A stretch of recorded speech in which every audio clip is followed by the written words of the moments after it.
It's a nice thing to have the input of 9 schools thinking very, very, very hard about how it is that you should educate young men to play their part in society. And I think if you look back, they've done pretty well. I found it entrancing that you had this great diversity and a sense of belonging to a diverse structure. I'm very, very proud to have been a small part of that. Biggest things was that you're allowed to be ambitious. What I learned here was that ambition was acceptable. And I think that's really something that's right behind the GPS spirit, is that it encourages those things, diversity and cohesiveness, but also ambition. Both ambition on the fields of sport, but an ambition in life.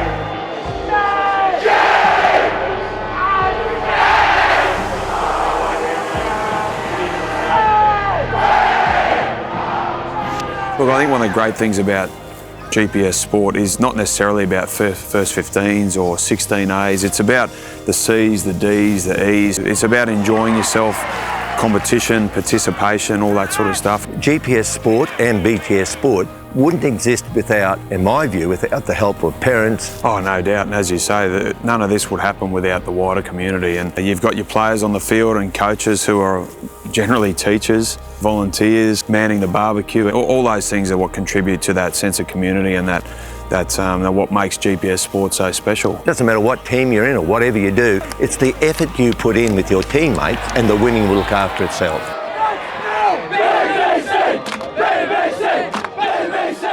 My father and uncle are old boys here, and my 2 brothers are current BBC students, so this place has always been more than just a school to me. When we run onto the sporting field, when we solve a problem in class, when we help our peers, and when we sport our boaters, we represent BBC and celebrate the GPS spirit. We know that the memories of our GPS story will stay with us long after we walk outside these college gates, and will be continued by BBC boys and students from other schools across Queensland. It is an honour to stand beside old collegians, past and present brothers, fathers and grandfathers, and mates from other schools as we celebrate what it truly means to be a part of the 100-year-strong GPS community. Seeing the passion and pride in the faces of old collegians reminds us what a privilege it is and part of an association steeped in sporting tradition and cultural history. 3, 2, 1.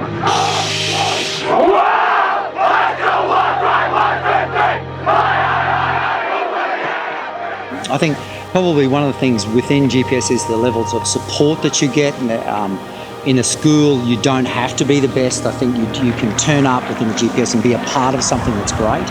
And you don't have to be the one on the field. The fan actually is really heavily involved and engaged in the sport and within the GPS system itself. It's kind of been an honour to be the 100-year skill captain, because there's been many celebrations and many actions of the GPS schools actually coming together to celebrate this big event. You're all playing at a high level and you're all there because you've earned it.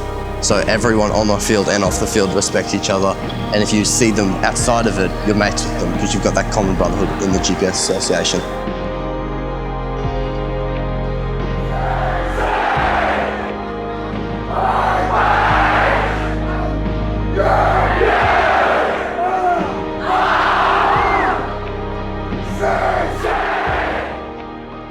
There's something special about the GPS system.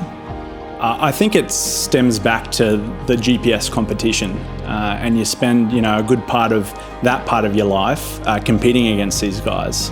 And some of my best friends through medicine are actually guys from other GPS schools. So I think it binds you together in a way, and it's not necessarily just churchy old boys, but old boys from any GPS school. You have that common experience. It could even be in the form of coming back to coach or to help out around the school. And there's a lot of opportunity to come back to help mentor younger old boys or to get involved with, and they're keen to see younger old boys succeed. And so it was reassuring to go out into the world knowing that, there's a huge network of old boys that have your back.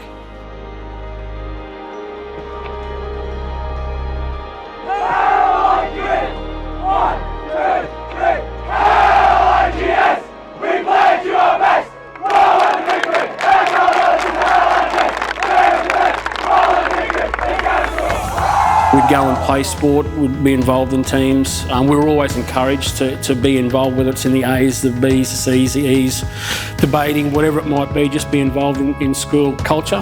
When I started coaching boys, what was instilled in me from a young man coming through with those values of mateship and fellowship and just trying your very best, whether or not we win or lose, it's just about the effort and trying to be, as accurate in the execution as possible. That's what we're always trying to do, and I've tried to do the same thing to all the teams that I've coached as well, and also with my son coming through the school as well. So there's a reason why I chose for him to go to IGS.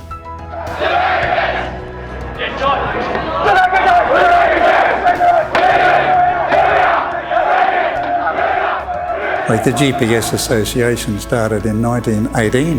When I was here, been going for 30 odd years, and they offer this great opportunity to interact with other schools. The beauty of the GPS Association has been, over the years, to expand to include more and more kids who didn't go in for the traditional sports, but now they have a reason to be a part of Terrace because they can play volleyball, they can play in the band, they can play chess. What education is about, it's not just about acquiring knowledge or learning, it's about the development of the whole person. One of the good things about the GPS Association is the opportunities it gives for team sports. And team sports are a great way for young people to learn, hey, it's not just about me, it's about us, it's inclusive. So much of life is just turning up. Turn up and be there, with a bit of polish and do your job.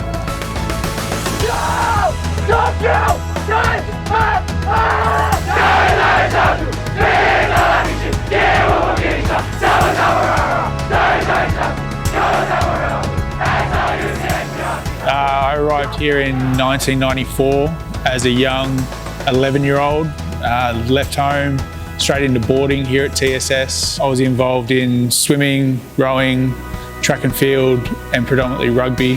GPS for me is family. Playing against the GPS schools, you quickly develop friendships with those guys in other schools. When I had my accident in 2001, fresh out of school, it's not easy going from spending 18 years walking around to then one morning waking up, you wind up being paralysed from the chest down. Daniel and I met here at TSS at a first 15 game. I was coaching the under sixes who were playing the halftime match, and we've been married now 5 years, and he's just an inspiration. He gives everything a go and really inspires the boys around him.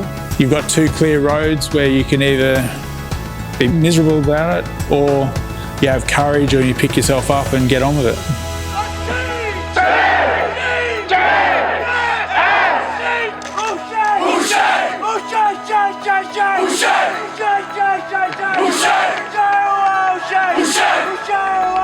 Commitment for us is giving our kids an opportunity to set themselves up for life. So for us, there is a bit of travel involved. It's just short of 400 k's each way. Not necessarily everything comes easily. Got to sometimes do some hard yards to get the rewards, and that's probably where satisfaction actually derives from, is actually putting in some hard yards. That might be working on studies, that might be working in a sporting commitment, that might be working on relationship style of things there, and those hard yards, they see you, develop and grow, and I think that's probably what you're trying to achieve in life, is the journey, not so much the end result.